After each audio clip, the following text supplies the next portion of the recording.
All right, and we are back with episode 46 of Mind Over Music. I'm your host, Sean Ali Molodina, and we are here with my very special guest, the brilliant, the talented Arif Virani. Arif, thank you so much for being on the show today. Oh, thanks for having me, Ali. Appreciate it. Yeah, no, I love it. And, Arif is the COO of Darwin AI. And, it is a company that's just on the up and up. You guys are doing some incredible work. And it's so important for our audience, for everyone to kind of start understanding the dynamic of AI and how AI is playing such a pivotal role in the decision-making processes of our lives. And I think, to tomorrow, right? The world of tomorrow is going to be completely dependent on data, right? Whereas the first utility, right? When you look at shelter, you look at maybe perhaps water. Water was probably a major utility. Now you look at electricity, right? In the first world, if you don't have electricity, you're going to be left behind pretty quickly. Next, you look at internet, right? People who don't have access to the internet aren't going to be left behind. And now I think it's quintessentially data. If you don't have access to data, right? If companies don't have access to data, if humans don't have access to data, they're going to be left behind pretty quickly. And so we see this dynamic world, and we don't know data very well at all. We don't know how AI is working, and it's kind of one of these ideas around, okay, well, what is AI at its core, and then how do we look to understand what machine learning is, and then neural networks, and we have all these terms that are kind of being thrown around simultaneously. So why don't we get into the topic a little bit, Arif, and talk to us a little bit about what you do at Darwin AI, and then talk to us a little bit about the first beginnings of what AI looked like, right? How those initial algorithms were established, and we'll kind of take it from there. Yeah, absolutely. So thanks again for the intro, Ali. So Darwin, what we're focused on is helping companies accelerate their AI development. And really what that means is helping you go from, bunch of data, as you said, which is really the lifeblood or the oil of our industry, to be able to create a functioning model for your objectives so that you have something that can make decisions and achieve what you'd like to achieve as a company. And if you look at where we came from, it's a stark difference from how computer programming worked in the past. What we had in the past when we talked about artificial intelligence was really something called expert systems. And this is our first rudimentary way of being able to mimic human intelligence. Essentially, you'd have an expert, somebody who knew a lot about a topic. So say your finance person or your accountant at the office, and you'd have a programmer who would sit beside that finance person. And the finance person would tell the programmer a bunch of rules, how he or she might close the books every month. And the programmer's job was to take that know-how and translate that into instructions. And that would essentially be this expert system that would be created. The challenge is that for the most part, those expert systems would work when all of the data or the inputs they encountered were what was expected. Unfortunately, there were a lot of corner cases or problems that would come up where the system would get unexpected data, or the data would look slightly different than what the programmer had coded for. And that's where you'd have to open up these programs, and you'd end up with thousands and thousands of lines of code with if-then statements, trying to take care of all of these exception cases. So, Right. That's kind of where we started from. And really what machine learning attempted to do is turn this programming mode on its head. So it said, well, don't come up with the rules and program them, like basically come up with the human intelligence and program it into code, but rather look at the data that this system will anticipate and use that as the mechanism to quote unquote program the system. Right. So essentially with a neural network or a machine learning model, what you're doing, and let's take a rudimentary example like being able to detect a cat, right? So if you were using an expert system to detect a cat, you'd write a whole bunch of rules for that cat. You'd write about the The you'd write about tail the and the, tail, the right, the head, eyes, exactly, right? right, But you whiskers, program it the whiskers. You do it for a tabby cat, and as soon as you saw a Persian cat, it would be a totally different program that you'd have to write, right? right, Whereas with the machine learning model, what you do is you'd essentially, say that a cat has an eyes, whiskers, and a nose, but you'd show them thousands of different pictures of cats, different breeds, etc. And the model itself would learn what a cat looked like right. based on those thousands of images. And, that way it could be able to take in various variations and know exactly what to do. Yeah, no, absolutely. And you look at how these algorithms are being built, and everyone is kind of confused as to hearing the word algorithm being thrown out all over the place. And Arif did a great job in describing that, which is just a bunch of if-then statements that you kind of put together in code, and it says, okay, well, if then, and then it goes down this decision-making algorithm, right, or decision-making process, right? It's a process, and then it comes out with an output.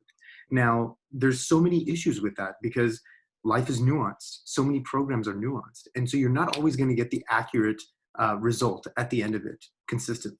When we look at what, Darwin AI is doing, it's essentially looking at the world or companies and saying, if you are a company on the internet, if you are an internet company, you are then, this is the algorithm, right? You are then an AI company, right? You need to have That's right. an AI backend infrastructure in order to exist on the internet.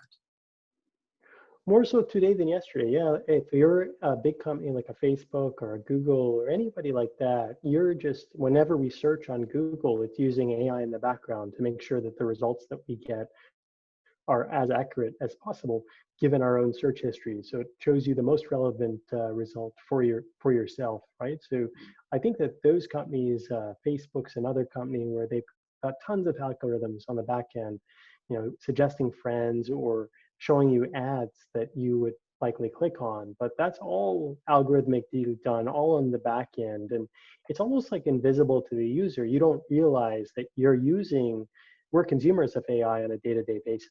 Right. Yeah, and we don't even realize that we are kind of perpetuating the model of who we are becoming tomorrow by the things that we search today. I think that's really That's right. important, right? Because when we look at who we want to become, right, and it's almost I don't know if you're familiar with the book The Secret, right? The Yeah, idea yeah, is, it's a good right, one. thoughts become things, and it's more true now, right, than ever before, because whatever you're thinking of, right, and you type that into your search box, and or yeah, in any search box, right, and it says, oh, well, it looks like Arif likes this content or Ali likes this content. Let's start perpetuating this and get them deeper into this database, this algorithm. And as you said, there's people that are working on these algorithms, and you see this with Netflix, right? You see, okay, well, if you like this show, we're going to recommend these shows. Same thing with YouTube, right? And they log it based on, like you said, the number of hours that we were just spending on this black box, in front of this black box. But at the end of it, even the people who are initially coding these things don't exactly know where you're going to end up, right? But That's right. in the process, it is monetization, and you're looking at products, services, and probability of having things that you might buy or influences that you might have leaning downstream. And I think that's something that we have to be cognizant of as we start engaging further into the future of AI. No, you're right, Nelly, because really these algorithms or the neural networks, they're based on data themselves. They're created based on data and they make decisions based on data. And like you were saying earlier, it's very difficult for the programmers to know, especially when you get into deep learning networks, the most powerful neural networks, which way the algorithm is going to work in the future, because they don't know all of the inputs that are coming in. But Right. as we search more, as we watch more, we're really feeding more data into the system to make these algorithms more powerful so that they're able to work the way they do. And I don't want to scare people. This isn't all bad stuff, right? Because like ultimately, if Netflix is telling you the best programs to watch for yourself, it's less scrolling for you to figure out what to watch, and you can just sit down and relax and be able to see the right thing first, right? So, it makes our life more convenient. It makes it easier for us in a lot of ways. And to a certain extent, a lot of times we're going to be making this trade-off for ourselves between how much do I want to share about myself and what are the conveniences that I'll get by sharing this information. Yeah, it's almost like the example that you gave me as we were preparing for the show was absolutely brilliant. And I think everybody needs to think about this. The same example. Whenever you are allowing certain programs to do their thing, right? And you're allowing these algorithms to kind of move you through content or move you through certain decision makings, whether it's rudimentary or whether it's more nuanced and complex. It's almost like you're giving up there always used to be a person who operated elevators, right, in buildings back in the day. And now, that entire process has been automated. And if you look at, these more complicated buildings, right, before COVID hit, and you walked into, a really nice fancy building, and, it was like, oh, well, just put in the uh, floor that you're trying to go into, and we'll determine, how you're going to get there. And so you don't get to pick, That's right. which car you get to go in and all that stuff. It's, you're giving up more and more control over that process. And I think it's really important for us to take a moment and understand how mindful we want to be of the control that we want to give up as we are engaging within these rudimentary processes. Because today it's rudimentary. Tomorrow it's going to get much more nuanced and much more complex. For example, like with automated driving. And this is something that you have, that Darwin AI has had some experience and exposure with, right? Is That's right. Yeah. object recognition, and saying, okay, well, if we plug this in, how quickly can we recognize specific objects to whether we create a diversion, or we slow the car down, or whatever it might be, like input output. And it's just getting faster and faster. And the faster it goes, the more you almost like let go of the process, right? Because you're like, man, this is working just as fast as I am. But how do we approach these types of decision making algorithms, and how do we intervene within the algorithm in and of itself? Is there a way to do that? And I think like it's nuanced in terms of like it's really like there's kind of as individuals we have to decide what works for us and whether we're going to be consumers of self-driving cars or not. And then as a society, we have to figure out what we're comfortable with and where we want AI to help with the decision making, whereas where we want a human in the loop. For certain things like deciding which show I'm going to watch on Netflix, I'm happy for Netflix to make the decision for me or help guide me in the right direction. But when it comes to my doctor determining whether or not I have cancer, I don't know if I want that to be a 100% automated process. If anything, like the AI might be good at determining whether I have cancer or not, might be able to detect it sooner than a doctor would using traditional mechanisms. But I'd probably want that doctor in the loop to be able to discern, some of those nuances that the algorithm may not get, and be able to make that final call. So take in additional information that the algorithm may not have been privy to. Yeah, and it's almost as if we're toggling between biases, right?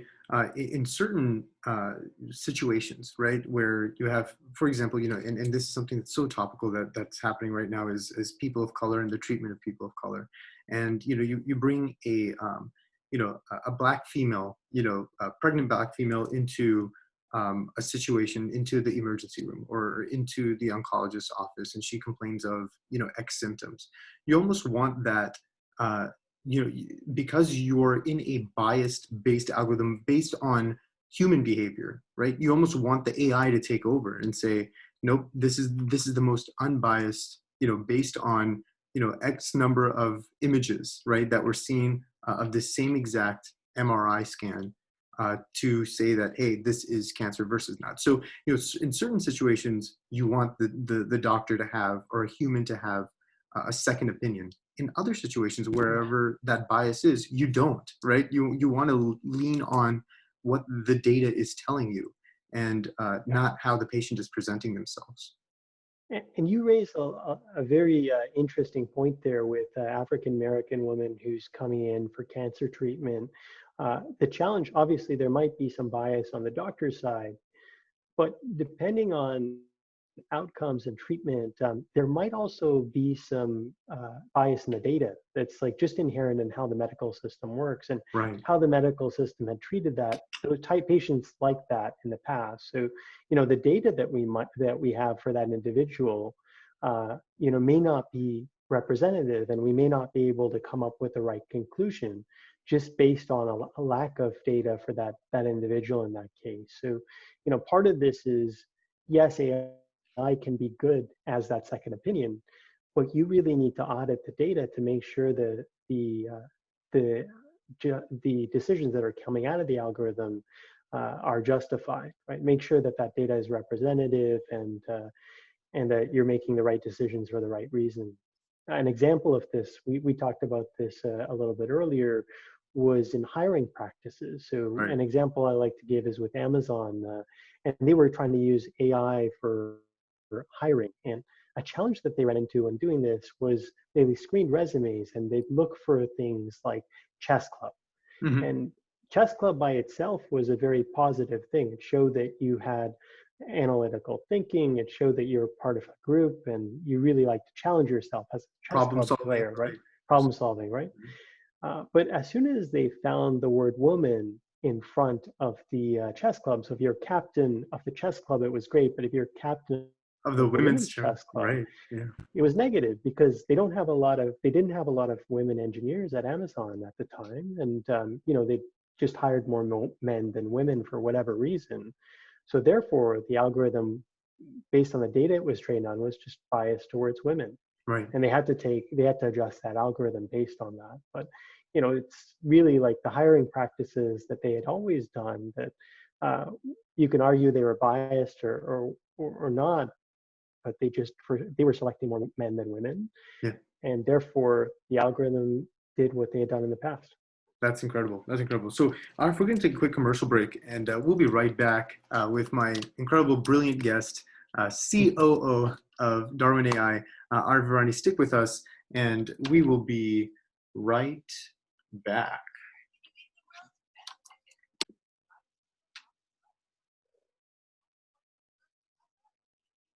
All right, and we are back with episode 46 of Mind Over Music. I'm your host, Sean Ali Molodina, here with my very brilliant special guest, Chief Operating Officer of Darwin AI, Arif Virani. Arif, thank you so much for being on the show today. That's my pleasure. Thank you, Ali. And Appreciate it. thank you, and we really gave a lot of information in a short period of time. But just to quickly summarize, what AI started with and how AI went from this point 0.5 rendition, 1.0 rendition of expert systems of just kind of making these rudimentary tasks and saying if this then this, and then you go down this decision making process, implement it within the system, and there's sometimes you look at like garbage in, garbage out, right? And you say, okay, it's only as good as we can create these mechanisms.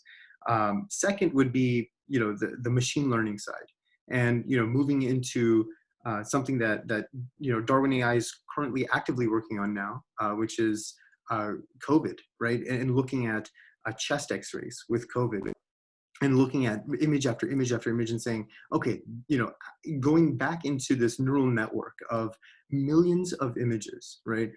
The confidence interval of this patient having X, being COVID positive, is X percentage. And quickly, if we want to, take like a little bit of a side route and talk about the work that Darwin AI is doing in COVID, I think this would be an incredible time to talk about it. Yeah, happy to do that. We've been working on this for the last couple of months. Essentially, when the WHO officially declared COVID a pandemic, a couple of researchers at the University of Waterloo decided that they wanted to do something about COVID. And really, one of the challenges that they saw was their traditional PCR testing that's being used for COVID was in short supply, so it was very difficult to get it if you needed it. And then second, it took 2 to 4 days to get an answer as to whether the patient had COVID or not. So what we had seen anecdotally was some of the countries were, like China and other places in Italy, radiologists were using X-rays and just looking at that via their eyes, and determining whether the patient had COVID or not because they didn't have a PCR testing available. We felt that this would be a great opportunity to use AI because there's better sensitivity and specificity when you use these AI algorithms. They're trained on hundreds or thousands of images, and therefore can pick up the little nuances within the image that would say whether something is COVID or not. So very quickly, using our Jensen technology, these researchers were able to collect a bunch of data and then create a network that was performing at about 90% accuracy within 5 days. So it was something that they did very quickly and then made it open source. So it's available for free to any clinician or researcher who wants to use it. And luckily, we've had folks around the world in India, in Italy, Spain, the UK, South America, all over North America, New York, as well as parts of Canada, who are using this algorithm now for initially for research, but we're hopefully looking at making that available clinically. Yeah, no, that's incredible work. And I think, coming from a healthcare diagnostics background, you and I, talked about this offline as well, which was, what are these issues? What are these problems? And, currently the way that the economies are currently reopening, we do understand the virulence of COVID is really high, but mortality is not as high. But to be able to detect the presence of COVID is extremely important, especially with lack of testing and lack of kits that are available. We need to get to about 5 million tests per day in the US, and there's just not enough capacity for us to get there. And so, as we look to other solutions, Darwin AI came out with just this quick solution overnight almost to say, if we can just upload these images and identify COVID, yes, present or not present based on these numbers of images, you have 90% accuracy. And now you can almost bypass this delay of 2 to 4 day turnaround for COVID. And so,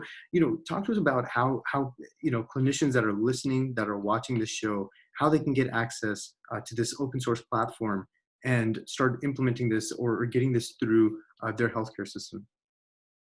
Yeah, so right now we're available on GitHub. So as any developer, this is a free kind of platform where you can download the algorithm, download the data, train it yourself, or use a pre-trained version of the algorithm.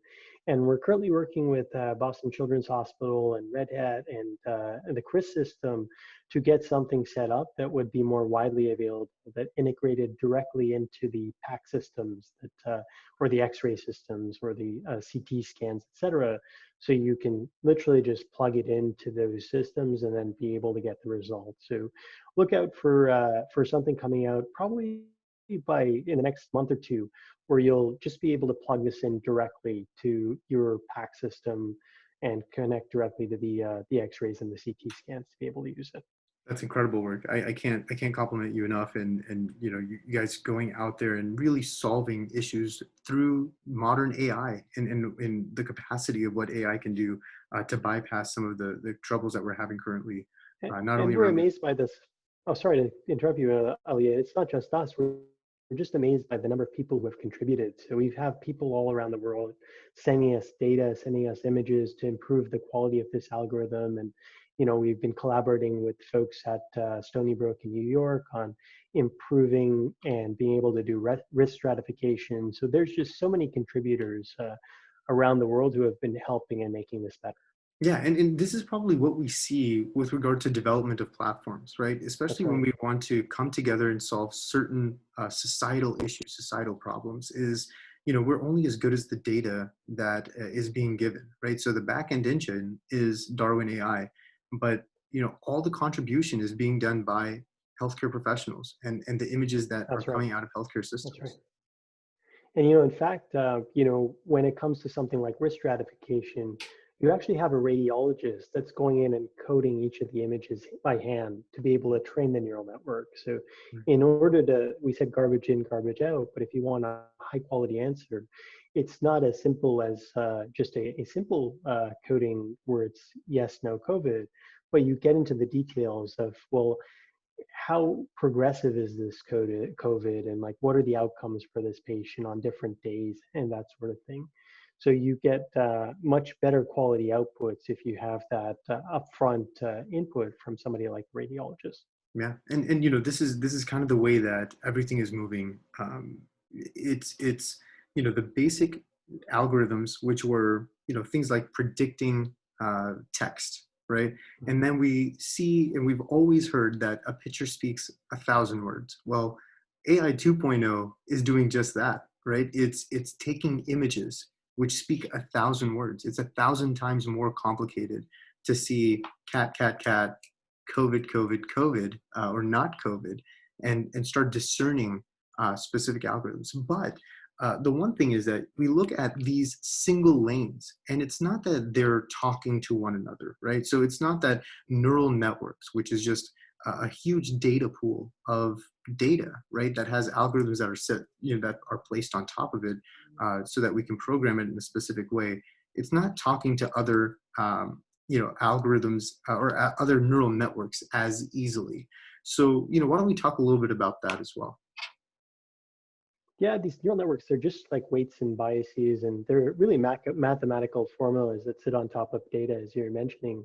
But they almost, right now, you can think of them as, some of them as closed systems. So they take certain inputs and they get certain outputs. And often there's a human in the loop that will help discern what to do about it. Unless you're somebody like an internet giant, like a Google, that where a lot of this search algorithm is completely automated, where you get the data in, you put the search result out type thing. But for a lot of these things in healthcare, in financial services, there are humans that contribute, who are in the loop, who see the decision that's made by the algorithm, and they'll take appropriate actions wherever needed. That's kind of the world that we live in today, and for the foreseeable future, especially in regulated areas, you're going to see that continue, where there's a human in the loop who's helping to make sure that the decisions are made the right way, but it'll be contained on one area, one loan, one patient, etc. I think where there's room in the future is like, what about there's autonomous systems like autonomous vehicles, Yep. where the car is deciding what to do. If you look at level 4, level 5, there isn't even a steering wheel in the Right. car, and Right. the car is just going by itself. It's deciding what to do. It's deciding when to stop, when to speed up, all of that type of stuff. So that car, it knows what to do in and of itself, and it knows exactly which way it's going to do and what it's going to do, where it's going to go. I think when you get into things like connected cars, and you have multiple autonomous vehicles that's starting to talk to each other and determining as a group, not just by themselves what to do, but as a group what they're going to do, and potentially being able to go one after each other in a convoy or something of the like, right? That's when we're getting much more sophisticated. And when we bring in other systems, so like when my autonomous vehicle arrives at my home, or at my office, automatically the coffee maker is going to start and make that coffee for me when I get in. That's another level, right? Where you Right. start to hook up these systems and have them act in a certain way. And again, that conversation that we were having earlier, I think we're going to have to make a decision on what we're comfortable with when it comes to data and sharing, and the conveniences that we get as a result of that. Yeah, no, I absolutely agree. As this stuff is going to be moving so much faster than we initially thought, right? You look, maybe 5, 6, 7 years ago, and in a short 2-year period, right? And Bill Gates, we talked about this before the show as well. Bill Gates alludes to this. He says, we overestimate the progress that we're going to make in 10 years, but we underestimate the progress that we're going to make in 2 years. And in 2 years, the ride sharing services that were provided, the gig economy had really taken off.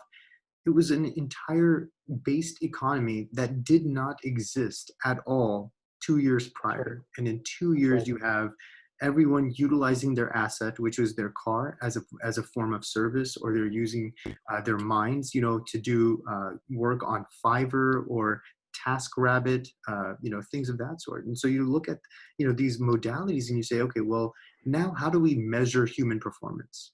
How do we measure human progress? And I think going back to the idea of garbage in, garbage out, I think, before we get into this greater topic of governance, we kind of look at how algorithms are introduced into these neural networks, because sometimes you have an algorithm that's kind of sits on top of an already existing neural network, just kind of like, how the Darwin AI COVID algorithm on GitHub, right? You can pull that off, right? And or aspects of it, right? And then you can say, well, this is actually how we want to use this neural network, and I think there needs to be some sort of auditing mechanism to say, oh, this is not how we want to create this, right? But it seems like that regulator is completely off.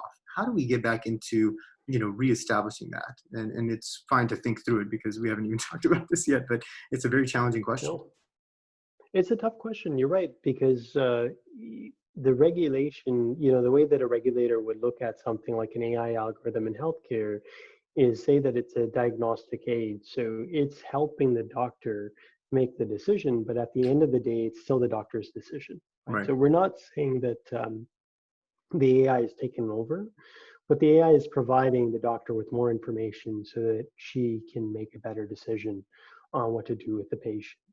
I think where it gets a little bit more complicated, and this is where the regulators are still trying to figure things out, is if you get into an autonomous vehicle where the vehicle has to determine, there's no steering wheel, right? So the Right. vehicle has to determine what to do. And really, there's two schools of thought here. One is the kind of Tesla, Elon Musk school of thought, where we're going to do millions of miles of driving, and we're going to show that our autonomous vehicle is just going to make better decisions Than than the a human. regular driver, right? Right. So we're going to have less accidents, and we're going to be safer than a regular driver. And that should be enough for the regulators to say without a doubt that the Tesla is better. The other school of thought is we have to understand the basis for which that the neural network is making these decisions. So based on the auditing the data that was Right. provided as training data, and also looking at the models and how it encounters certain situations and what it would do in those situations. Right. So I think it's just a different point of view there on which approach to take. And I think the regulators like NHTSA in the US is still trying to figure out which direction to go in on that. Yeah, no, and that's the thing is when we look at the way that we vote, when we look at the decisions that we make, these decisions are going to be well beyond what our life looks like today, right? And it's really difficult to do this, right? Because uh, we look at things like climate change and how there's I'm sure there's still some climate change deniers in the world. I don't know why, and I don't know how, but there are. And you look at people who just have certain specific sets of data, and that data is perpetuated based on the information that they consume, and they say, okay, well, I want to know, I want to hear opinions that climate change doesn't exist, right? And so then those things start popping up, and then other conspiracy theories start popping up, and then they become flat earthers and things of that sort, right? And it just doesn't stop, right? But when we look at regulation and we look at governance and we look at the type of society that we want to create tomorrow, this is such an incredibly pivotal moment, because 2020, I think, really took the cover back, and it said, okay, this is how your healthcare infrastructure looks like. These are the people who are essential to your economy, right? It wasn't, it wasn't the quintessential lawyer, or whoever it Hmm, might be. It was the gig worker. It was the person that was cooking your food at the restaurant. It was the healthcare workers that are in front of you trying to save your life. And it really that's right. changed the way that we thought about what civil society looks like. And it was an underpinning. It was a moment where we could reflect on our own lives and say, wow, we got this kind of wrong, right? It was, we were in this algorithm that the people that were the most important were investment bankers, and that's where all the money is going, right? But it's not, right? Investment bankers could have been doing nothing, and still they were propagating up the economy, and that was really good, because we didn't go into this insanely full recession. But it really highlighted on a day-to-day basis who is absolutely needed. There's this saying about If the CEO left the company for 2 weeks, the company would survive, right? But if the janitor, right, the custodian took 2 weeks off, the place would be an absolute mess. If waste management took Yeah. 2 months off, right, it would be a complete havoc, right? And so we look at how we appreciate people, and we look at governance today and how we are kind of regulating ourselves, and we have to look past that. It's so important for us to say our vote is not just for today, but it's the future that we want to create tomorrow. And as Arif was alluding to, garbage in, garbage out, right? This is how these algorithms are going to perpetuate on top of themselves. And so if our vote is garbage in, garbage out as well, if our perception is garbage in, garbage out as well, if our the link to which we want to extrapolate the way that we think is garbage in, garbage out as well, because we don't want to get to that level, well, then these decisions are going to start, enforcing themselves upon us anyway, because today it might be rudimentary, but tomorrow it's going to be much more nuanced. And so I think it's something to think about as well. No, indeed, I think you're right. And, we're, as a society, these algorithms are going to help us in a lot of ways. They're able to detect, in the COVID example, they're able to detect things like COVID in a matter of minutes, where a PCR test would take 2 to 4 days. But, we do have to decide where are we comfortable for AI to be playing a role in society, and what are the areas where we're not comfortable yet, or we want a little bit more scrutiny on the data that's used and the way that the algorithms used and the scope of decisions that can be made. And who are the decision makers? That's the other thing, is who are the decision makers that we want around the table when we're deciding how to implement AI. And I think that's where we have to, you were saying our vote is important. We do need the government to play a role here, along with private industry that's building these algorithms, along with standard bodies like ISO and others. So it's no one group that's going to be able to do it themselves. Really, we have to come together as data scientists, as policymakers, as standards bodies, to come up with a solution on what we want to do here. Yeah, and that's the whole idea, is that we are more interconnected now than we ever were before. We first saw this when we were being able to make calls from the US to Pakistan or whatever it was, right, wherever your family lives, or across the pond there. And you say, wow, like we're becoming much more interwoven. And that started happening with That's right. leisure and travel and things of that sort. Now it's going into governance and pop culture, and then tomorrow, it's just going to be running itself on global ethic, global values, right? And the people that are going to discern what is ethical, what is not, what is acceptable, and what is not. And so your vote is your voice, but your dollar is your voice too. Your currency, the way that we invest in companies, the way that where we put our money, right? This is why it's so important to look at small businesses, for example, or you look at these amazingly intricate yet boutique value proposition companies like Darwin AI, and you say, I'm going to work and invest and put my money behind these types of companies that are really changing the way that almost play with these types of decisions and algorithms as well. And you say, you know what, this is what I want my economy to look like tomorrow. These are the players that I want to propagate tomorrow, because convenience is one thing, but philosophy, mission, value is a complete different thing. And sometimes we have to make sure that we discern those things as we move forward as consumers.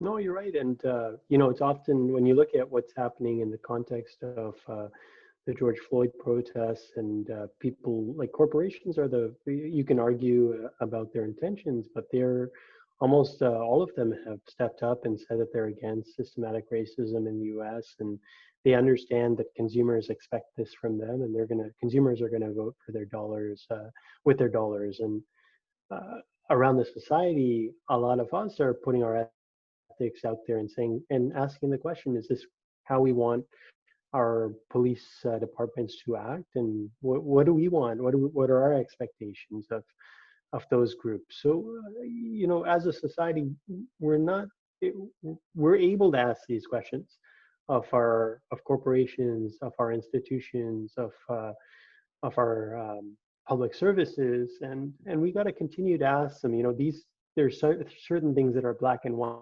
and easier to understand.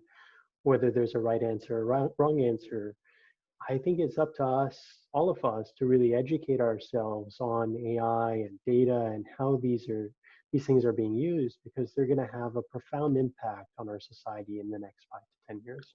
Absolutely. You have to have a say so. And if you don't, then you're literally going to not be a part of a really big conversation that's going to impact every aspect of your life. Because, as we said before, data will be the next utility. It's as if you have no decision making on when you get electricity, for example, right? And how difficult that would be. Or when, imagine you didn't have, water rights, right? If you didn't have Yeah, access to water at certain times because you didn't bring your vote in, you didn't bring your presence in, and you weren't educated on how water works or how water supply works or dissemination of water. And so, that's right. these things are extremely, extremely important. So, Arif, we're going to take a quick song break here, and we'll be right Sure. back. All right, we're back with episode 46 of Mind Over Music. I'm your host, Sean Ali Moladina, here with my very special, talented, and brilliant guest, Arif Virani. Arif, thank you so much for being on the show today. Thanks, Ali. Appreciate it. Yeah, no, absolutely. And we Been a went lot through. of fun. Yeah, yeah. Thank you, thank you. Yeah. Yeah, no, it's we've had so much conversation around AI. The topic of today is the world of AI, the new world of AI, and how AI is going to be pretty much impacting every decision that we make moving forward in our lives. And so I think, when we look at, the development from expert systems where you have simple yes no algorithms, you develop it out into what we know now as machine learning and neural networks, where you have images and yes no based on much more nuanced and complicated data, and then eventually autonomous AI, right? And how that data set is also perpetuated on itself. We looked at how AI is a mirror to society, and the decisions that are being made from an AI standpoint are only as good as the ability for us to vote through our dollars, right? Vote through the systems that we are supporting, right? So when you go to Google versus Bing, or you go to YouTube versus another media channel, that's essentially putting a vote in, saying, okay, this is where I'm going to get my media from. And it's really important for us to stay mindful of how we create these algorithms, right? And say, okay, well, even if Amazon, right? If Amazon is the most convenient, well, okay, well, what are we really, are we missing out on anything here? Is convenience the only thing that's key? Or how are they treating their people? How are they functioning as a company? Where are they ethically, and things of that sort? And I think that's really important. So with this last segment, I want to go in and I want to start talking about, your founder story. There's so many listeners that are interested in starting their own companies. They have, certain IPs that they're working on, certain ideas that they're working on, and they really want to know, how did Arif Virani get his start, right? What is your founder story? So why don't we go into that for a quick few minutes, and we'll talk about how also you deal with capital, and how you deal with investors, and how you deal with sustaining a good product that's going to really bring legs to the company. And Ali, I think the short answer is with a lot of luck and being at the right place at the right time. Really, I was lucky in that my founder story actually started almost 20 years ago. So, I was in undergrad at the University of Waterloo, and in one of my classes was a gentleman by the name of Alex. We ended up being roommates for about a year, lived in the same house, and took many of our classes together. And fast forward about 15 years later, he was just he'd been working on a platform internally. He's now a professor at Waterloo. He leads a team of about 50 researchers, co-director of a lab, and he had built a system that they were using within the lab to be able to develop AI neural networks. And some people in industry caught wind of this and asked him if he could make that system available commercially. And Alex had the foresight to say that I want to kind of pursue this as a venture, and called me as one of his first phone calls and said, how do I kind of look at what are the ways to think about commercializing this fundamental technology. So was involved at a very early stage with the company, almost from conception to helping to sort of twisted or recruited our CEO and got him really excited about Darwin. It didn't take much to recruit him.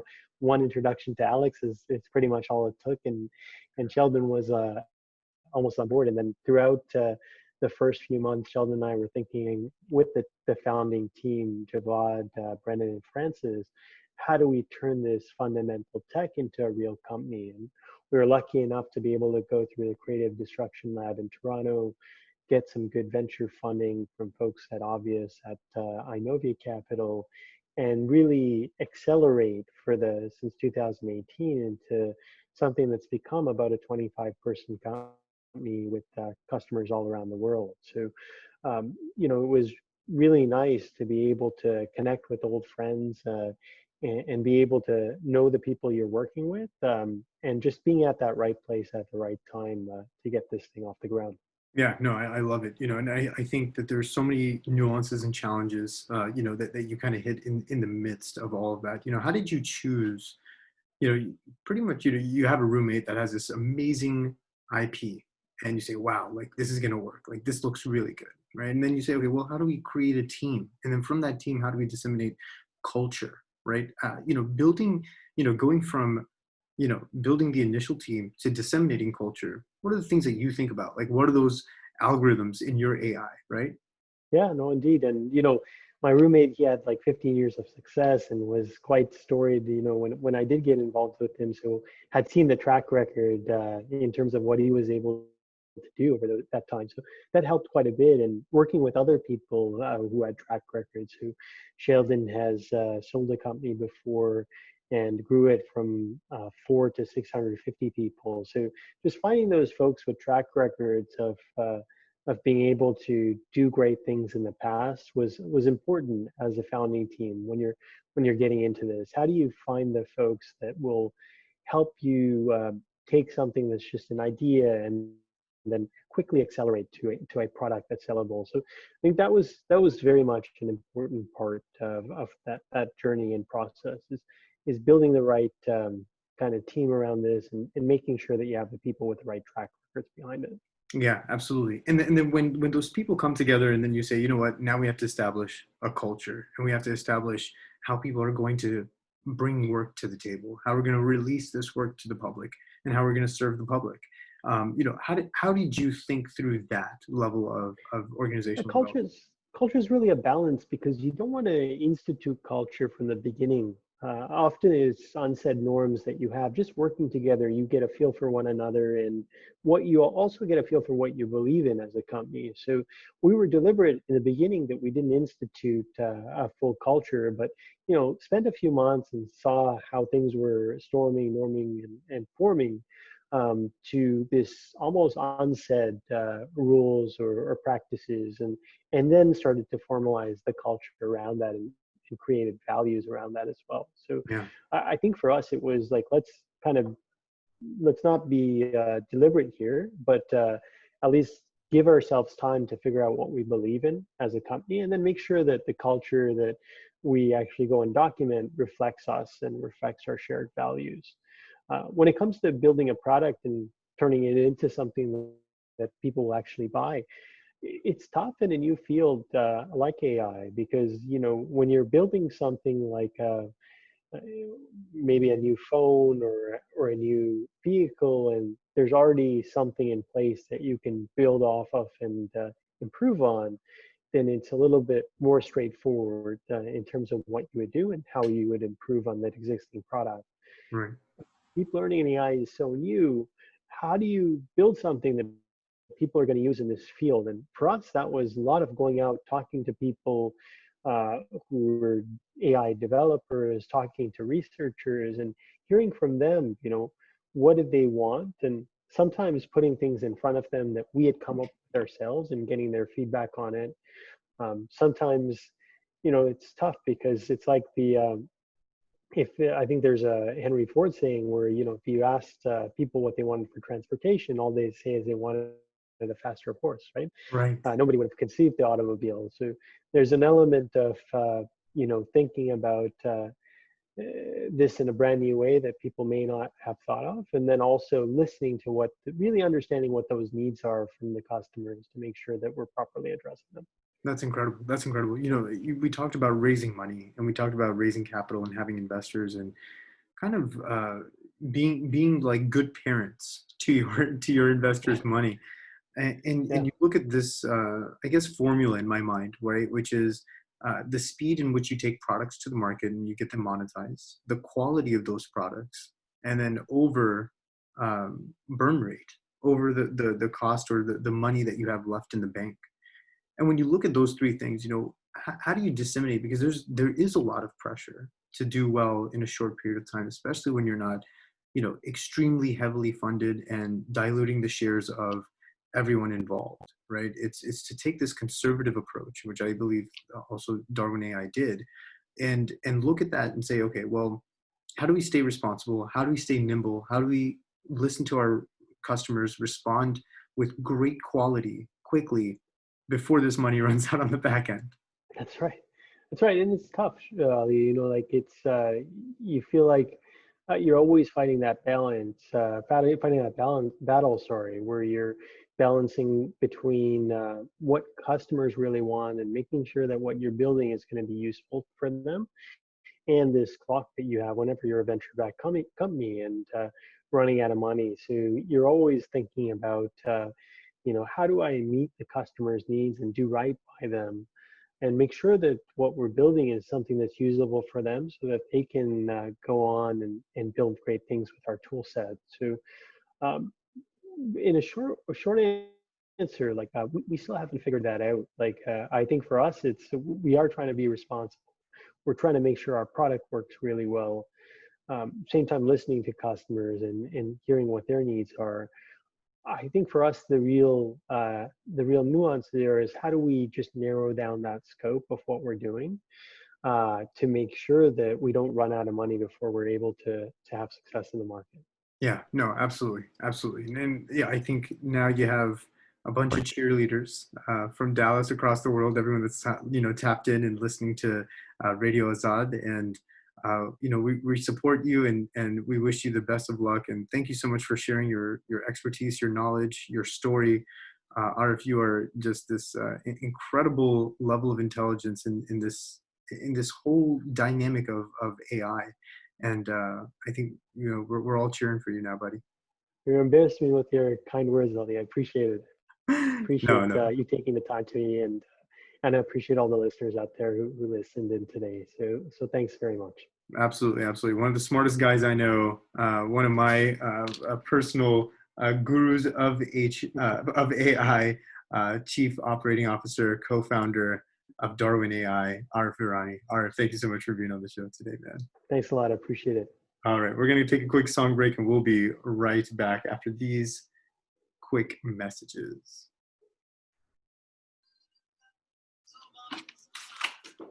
All right, man.